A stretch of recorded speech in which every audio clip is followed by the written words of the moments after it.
নমস্কার, আমি সাইকোলজিস্ট সোম। আমি আজ আলোচনা করতে চলেছি স্পেশাল এডুকেশন নিয়ে। আমি পরপর কয়েকটা ভিডিওয়ে অটিজম নিয়ে আলোচনা করছি, অটিজমের বিভিন্ন থেরাপি নিয়ে আলোচনা করছি।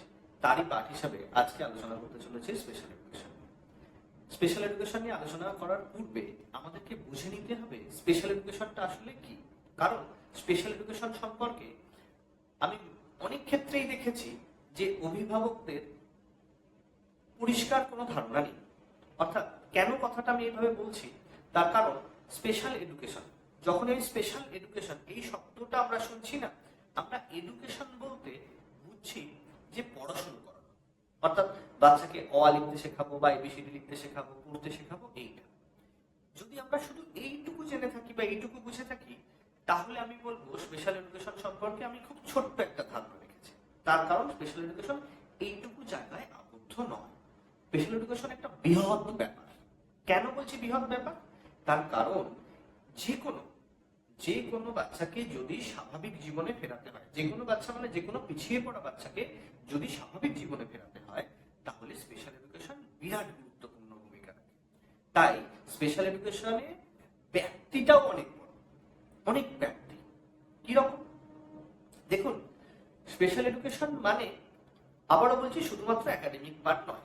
স্পেশাল এডুকেশন একটা বৃহত্তর পার্ট। অর্থাৎ একটা বাচ্চাকে স্বাভাবিক জীবনে ফেরাতে গেলে বাচ্চাটার যত রকমের স্কিলের দরকার হয়, প্রায় সমস্ত স্কিল শেখানোর কাজটা হয় স্পেশাল এডুকেশনে। কিরকম না, যখনই আমরা স্পেশাল এডুকেশন শুরু করব কোনো বাচ্চার, তখন আমরা কি দেখব?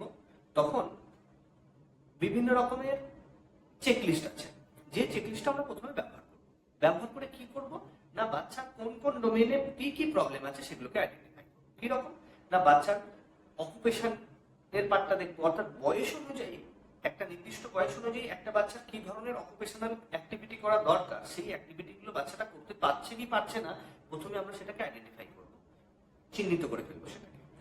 একইভাবে তার সঙ্গে সোশ্যাল স্কিল থাকবে, তার সঙ্গে একাডেমিক স্কিল থাকবে, রিক্রিয়েশন থাকবে। এরকম অনেকগুলো আলাদা আলাদা ডোমেন থাকে। মানে একটা স্বাভাবিক বাচ্চার জীবনে যতগুলো স্কিল থাকা দরকার, প্রায় প্রত্যেকটা জন্য আলাদা আলাদা ডোমেন আছে, এবং সেটাকে আমরা চেকলিস্টের মধ্য দিয়ে প্রথমে চেক করে নিই এবং আইডেন্টিফাই করি। বিভিন্ন রকমের চেকলিস্ট আছে, আমরা যে কোনো একটা চেকলিস্ট এখানে ব্যবহার করতে পারি। ব্যবহার করে আমরা আইডেন্টিফাই করে নিতে পারি। প্রথমে তাহলে আমাদেরকে কি করতে হবে?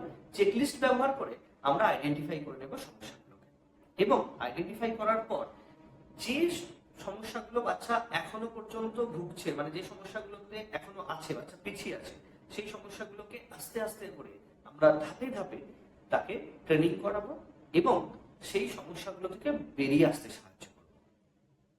কেমন? তার মানে স্পেশাল এডুকেশন মানে শুধু এডুকেশন নয়, একাডেমিক পার্ট নয়। স্পেশাল এডুকেশন মানে একটা ওভারঅল ডেভেলপমেন্ট, যেখানে একাডেমিকের পার্টও আছে, যেখানে সোশ্যালের পার্টও আছে, আবার আপনার অকুপেশনের পার্টও আছে, আবার স্পিচের পার্টও আছে। অর্থাৎ একটা ওভারঅল ডেভেলপমেন্ট, যেটার সাহায্যে ধীরে ধীরে আমাদের এই পিছিয়ে পড়া বাচ্চাগুলো স্বাভাবিক জীবনে ফিরবে, সেটাই হচ্ছে স্পেশাল এডুকেশন। যদিও এই স্পেশাল এডুকেশনটা খুব সংকীর্ণ ব্যবহার হয়, কিন্তু যে কোনো পিছিয়ে পড়া বাচ্চার ক্ষেত্রে শুধুমাত্র একাডেমিক মানে এইটুকু পাঠের ব্যবহার যথেষ্ট নয়।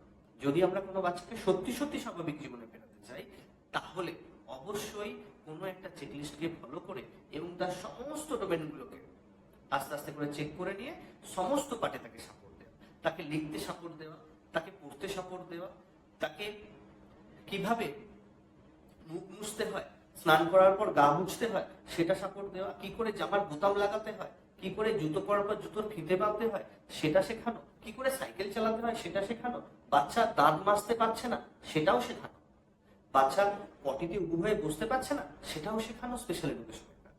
অর্থাৎ স্পেশাল এডুকেশন একটা বৃহত্তর পার্ট। একটা বাচ্চার এ টু জেড ডেভেলপমেন্টের জন্য যত রকমের সাপোর্ট দরকার হয়, এই সাপোর্টটা হচ্ছে স্পেশাল এডুকেশনের পার্ট। এই জন্য স্পেশাল এডুকেশনটা অনেক বেশি গুরুত্বপূর্ণ যে কোনো বাচ্চা, যে কোনো পিছিয়ে পড়া বাচ্চার ক্ষেত্রে। কিন্তু স্পেশাল এডুকেশনটাকে আমরা প্রথমে কেন রাখিনি? স্পেশাল এডুকেশনটাকে কেন আমরা প্রায় 3 নম্বরে বলছি বা 4 নম্বরে বলছি?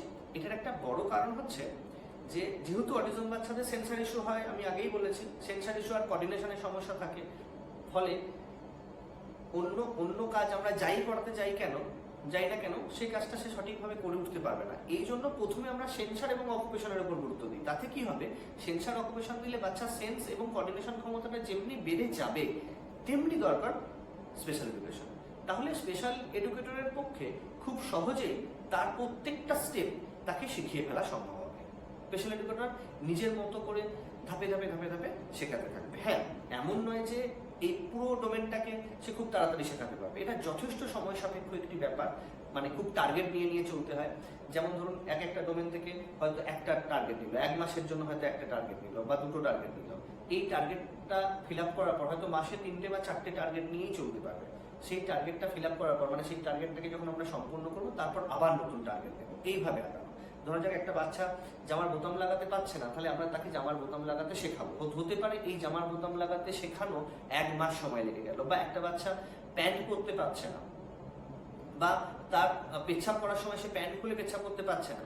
এই যে স্বাভাবিক স্কিল, মানে আমাদের সাধারণ জীবনযাপনের জন্য যে স্বাভাবিক স্কিল, সেই স্কিলগুলোকে ধাপে ধাপে শেখানো, একদম পাটে পাটে শেখানো। এবং একটা স্কিলকে শেখাতে অনেকটা সময় লাগতে পারে। বাচ্চা যতটা সময় চাইবে আমাদেরকে বাচ্চার তালে তাল মিলিয়ে প্রায় ততটা সময় দিয়েই আগাতে হবে।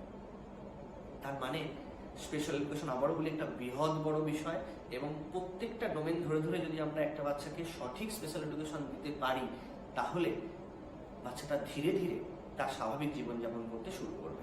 সে তার নিজের সমস্ত কাজকর্ম দেখা যাবে যে সে তার মতো করে নিতে পারছে। অর্থাৎ আমরা যদি স্পেশাল এডুকেশনের নামে শুধুমাত্র একাডেমিক পার্টটা করাই, আমাদেরকে বুঝতে হবে যে আমরা বাচ্চার সঠিক ডেভেলপমেন্টের পথে আগাচ্ছি না, অনেক জায়গায় গ্যাপ থেকে যাচ্ছে।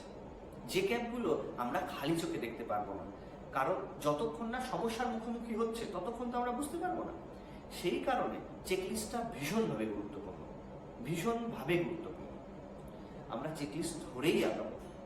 তাই আমি পেরেন্টদেরকে এই জায়গায় অ্যালার্ট করব যে আপনারা দেখুন যে আপনার স্পেশাল এডুকেশনটা যখন চলছে সেটা অবশ্যই চেকলিস্ট ধরে চলছে। তো চেকলিস্টের যখন ধরে হবে তখন আপনার সাথে বসবে। নিয়ম হচ্ছে যে স্পেশাল এডুকেটর বা কোনো এক্সপার্ট আপনার সাথে বসলো, স্পেশাল এডুকেশন আপনার সাথে বসবে, একদম চেকলিস্ট ধরে ধরে কথা বলবে যে ম্যাডাম এইটা বা স্যার এটা কি আপনার ছেলে পারে? আপনার ছেলে কি চামচে করে খাবার, নিজের হাতে চামচে করে খাবার মুখে নিতে পারে, বা খাবার মেখে খেতে পারে, বা শক্ত খাবার চেবাতে পারে, গিলতে পারে?